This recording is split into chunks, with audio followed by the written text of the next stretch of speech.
So you're thinking about moving to Lower Westchester? Well, you're in the right place. Welcome to video number 2 in our Home Buyer's Guide series.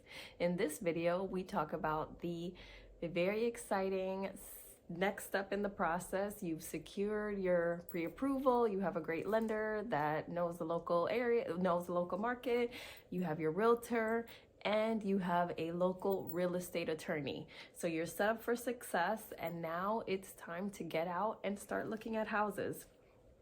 I'm Ileana Fleischman, and today we're going to discuss the next step in your home buying process, what it's like to actually get out there and start looking at the inventory.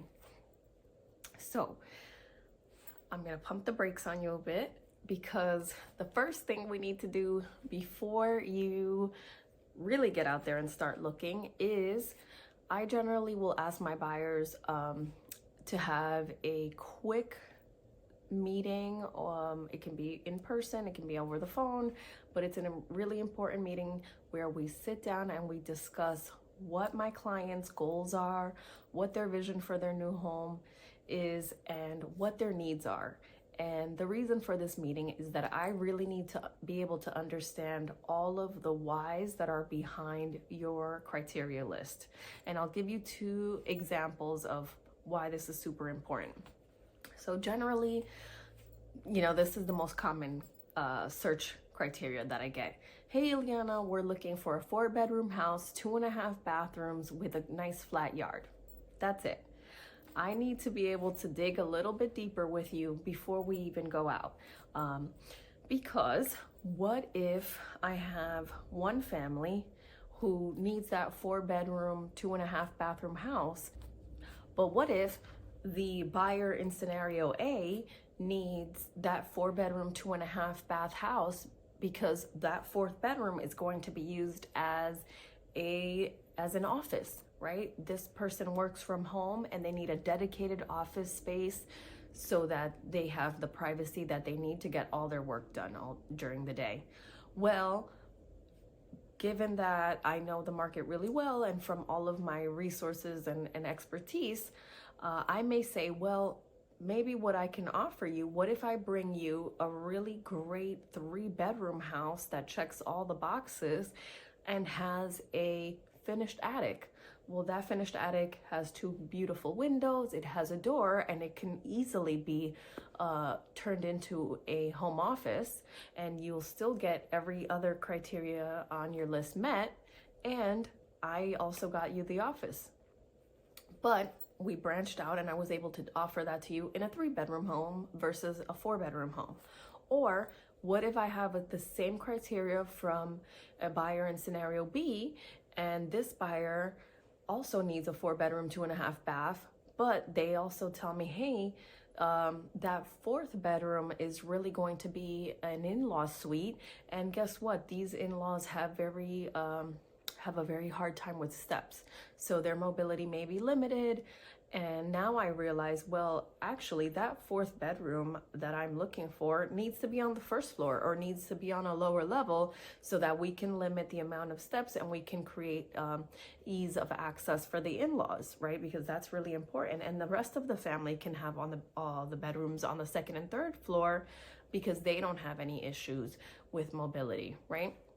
So I hope these 2 scenarios can help you understand why it really is important for me to dive a little bit deeper with my clients to understand why we need certain things. It's also a very important meeting to have ahead of time, because sometimes I will, because it helps connect the family as far as what the goals are. Sometimes I'll have one person who's looking at the house as this very rigid thing and has really set criteria in mind, where I may have another person who's looking at the house in a different way and thinking about it in these terms and hoping for these things, right? So then my job becomes to be a facilitator and bridge the gap, right? And I have, again, just a wide knowledge of the housing stock, the home styles, and of our inventory, so it may be much faster for me to help you come to terms and get both of these ideas to meet in the middle, or meet both of these with one product, where you who are coming in new don't even understand how, which town is which, and which one's the city, which one's a village, and which one's that. You're going to be busy getting to know all these things, learning the inventory, learning about what's a ranch versus a Tudor, and what's a Cape Cod versus a split ranch. So you're going to have so much on your plate. I'm also here to help not only just bridge the gap, but also shorten your learning curve, right? I'm here to help you understand, hey, based on your family and your needs, these two styles of homes are ideal. So let's remove all this clutter because it really won't work for you. And part of that conversation will then just help make the process a lot more seamless and easy for you. It can become super daunting, and it can feel really long and draining. But when you have, someone like me who's there for you, helping you throughout the process and helping you understand the things that you don't know and explain those things, then it just helps it become a much smoother transition. So great, you have the team, we've had our preliminary meeting, and then the next step is I'm gonna sign you up on the MLS. I'm usually gonna keep your search criteria pretty wide, and sometimes I'll even push the boundaries that you may have set, again, because maybe you asked me for a 4-bedroom, but I understand, hey, maybe I can give that to you in a 3-bedroom. Or sometimes even I'll push you out, right? Because you may say, I only want a 3-bedroom, but based on all the conversations we're having and what I'm seeing from the feedback I get is, you know what, we actually do, I need you to see some 4-bedrooms. So you'll get everything as soon as it hits the market. You'll get pinged, you're gonna get an email, you'll get to see the photos, you'll get to do the walkthrough videos if they have them. So that way you're constantly engaged with the inventory, you know what's coming. Our market is pretty tight on inventory, so I can't tell you you're gonna get an abundance of options. In our area, that's just not realistic, but you'll know everything that comes up, and you'll usually, when you're getting my feed off the MLS, you'll have the most up-to-date information as far as taxes, flood zones, square footage, etc. So that is helpful. I know a lot of clients like to look on other sites, and that's fine. I don't mind if my client will send me, hey, I was looking at this on this other website. Fine, send it to me, but we'll always fact check off the MLS and off of me getting on the phone and exploring things more deeply. So now we're really ready. We're out there, we're looking at houses, and one big thing I always encourage my clients on is to really get out here, come out, make the effort, make the trips, and really look at the inventory. If you're coming from another area in the country, you may not be familiar with our housing stock, right? Our homes are gonna look very different than your new planned urban development somewhere else in the country. The majority of our housing stock here, I would say the vast majority of our housing stock is going to be from the late 1800s to the early 1940s. And that block of homes is going to have your very traditional houses, your Center Hall Colonial, your Tudor style home, your Victorian home with the beautiful wraparound porches, your Mediterranean home with the clay tile roofs. That's what you'll generally get in these older homes. These older homes are also going to offer a beautiful, intricate wood detail.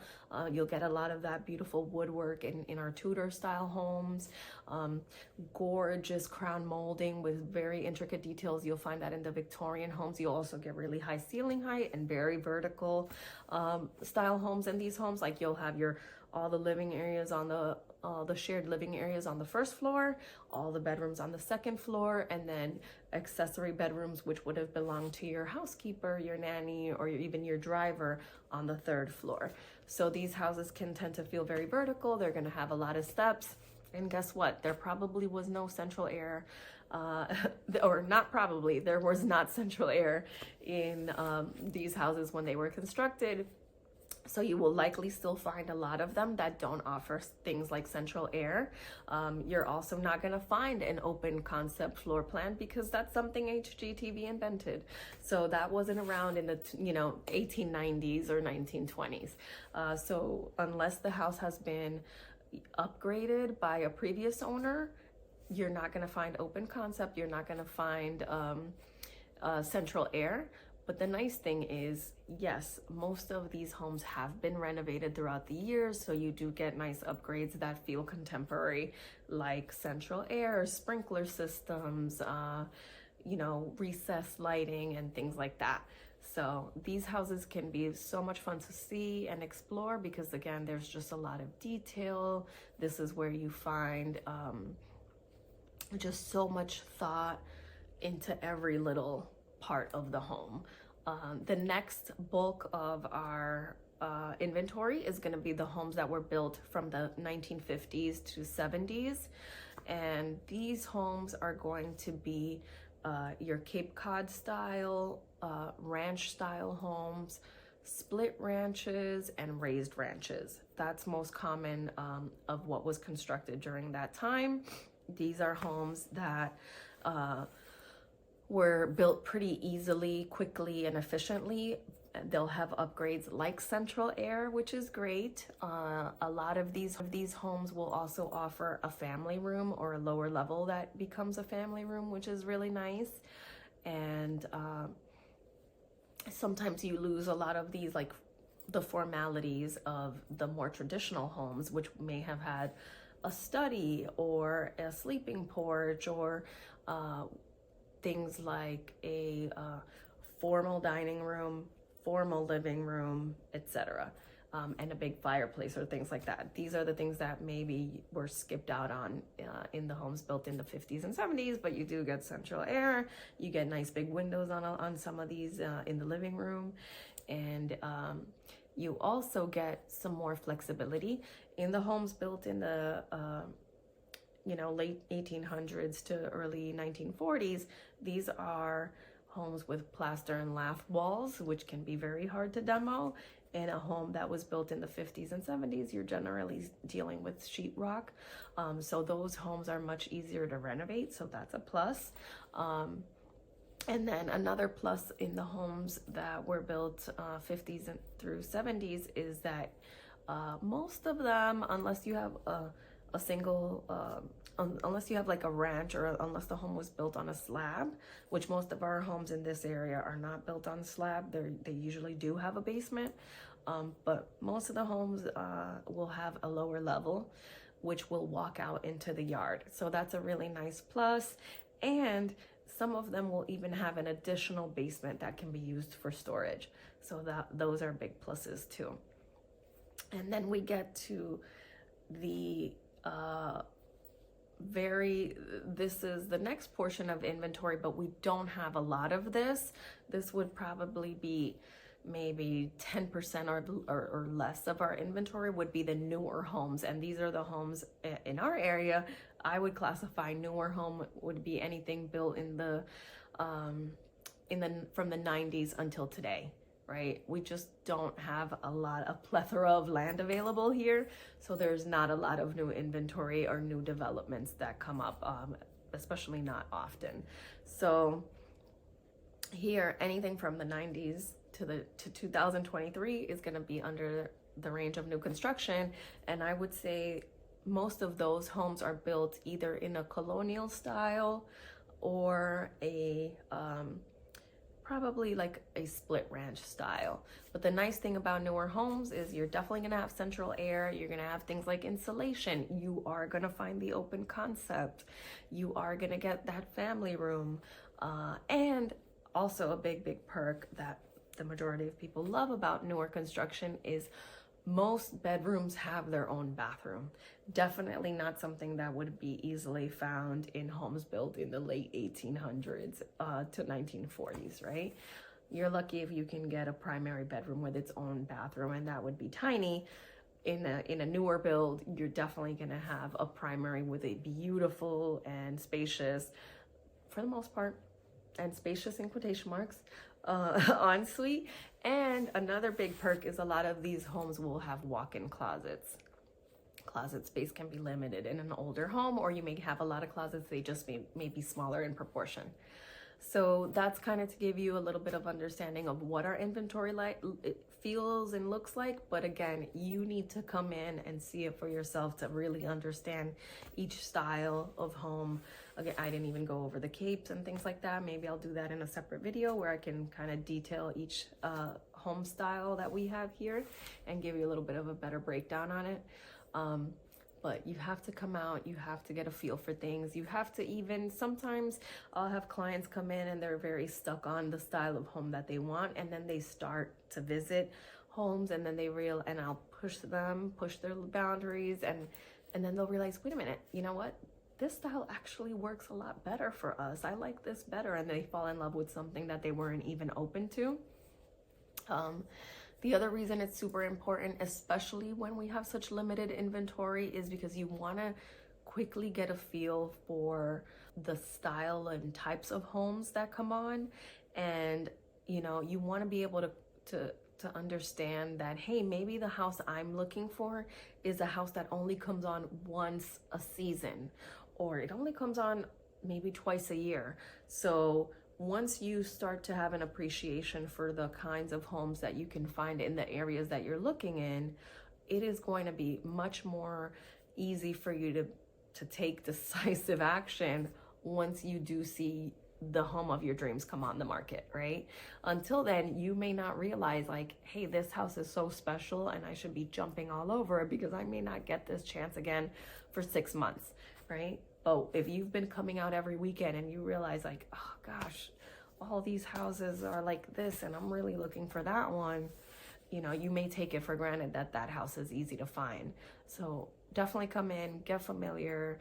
I know it can feel like a pain to have to drive out or take the train up, but it's so worth it. This is the most important part of the process, is just coming out, getting familiar, and taking an advantage while you're here. Talk to the neighbors, walk the neighborhoods, you know, have lunch at a local restaurant. Do I like what I see when I'm around? Walking around this neighborhood? Do I feel like I could be friends with these people? Maybe I want to take my kids to the playground because we've been really gravitating to the houses here. Let's check out what else the neighborhood has to offer. These are the things that it's important to also explore as you're coming to look at properties. And then the last part about going out to visit properties is take advantage of the open houses. It's sometimes when there's limited access to a house, we may only get a shot to see it during an open house. Maybe there's tenants, maybe, you know, it's a really big family and it's hard to get everyone out of the house. So they're only showing it during these 3 open houses, the first 3 days it comes on.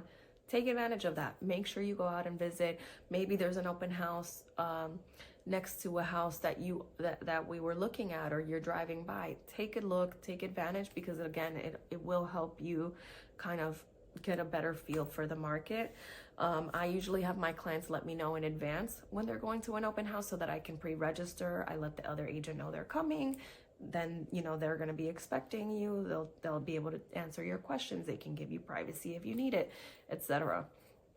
So I hope this helps. I know it's a lot of information, but it's definitely super important. You want to understand your whys. You want to have your agent to rely on to help, you know, shorten your learning curve, bridge the gaps.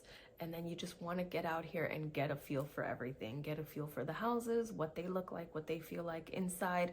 Remember, the pictures are not going to be accurate. You know, for the most part, they may feel, you know, very different in person. Usually you're going to feel like, wow, I thought this was going to be much nicer than when I got here. And then sometimes you also see, wow, that house looked really underwhelming online. And when I'm here, it's actually really a great house. So I always tell people, you know, take the photos with a grain of salt, get inside there physically and experience it for yourself. I hope you found this helpful. Again, Ileana Fleischman here. If you have any questions, drop them in the comments. And I look forward to seeing you in video 3 in the series, where we will explore making an offer, all the things that entails. So if you have any questions in the meantime, feel free to reach out. And as always, I look forward to bringing you home.